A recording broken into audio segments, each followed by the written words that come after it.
Truth is making a comeback.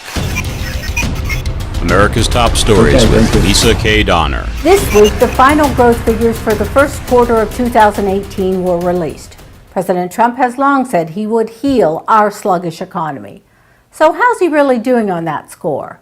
Joining us from Toronto is Liberty Nation's economic correspondent Andrew Moran with the latest. Well, anyone who sees the economy, anyone who just looks around, you see the economy is booming. From the data I've recently seen, the Federal Reserve's M2 money supply is still expanding, so that's going to help continue rev the U.S. economy for at least another year, maybe 2 years. And then when the money supply contracts, if it ever does, then you're going to see perhaps the economy slow down a bit.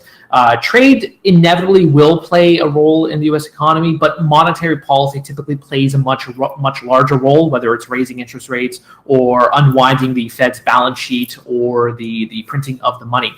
But overall, for the average voter, Trump still has a lot of political capital from the economy. So I think the Republicans do have a shot when it comes to midterm elections. I'm not sure where I saw it recently, but the last poll I saw, I think it was on Liberty Nation, they were talking about how the blue wave is pretty much non-existent. And also, considering the political climate we are in now, it's hard to believe that economics will play a role at all. I know the old phrase, it's the economy stupid, but the way the Democrats have been behaving, Maxine Waters wants to attack Trump supporters, and you have restaurants kicking out Sarah Huckabee Sanders, and you have Donnie Deutsch calling Trump voters Nazis.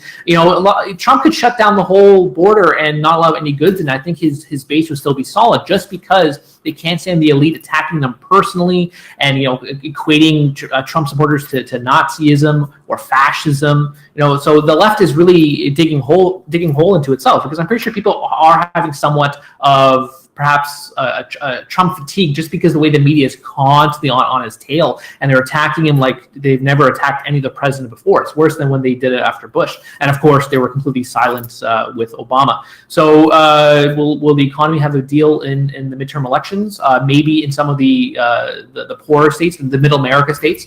Overall, you'll see more of those the quarrels, the everyday quarrels, have an effect than economics. Join us again next week for Truth is Making a Comeback, America's Top Stories.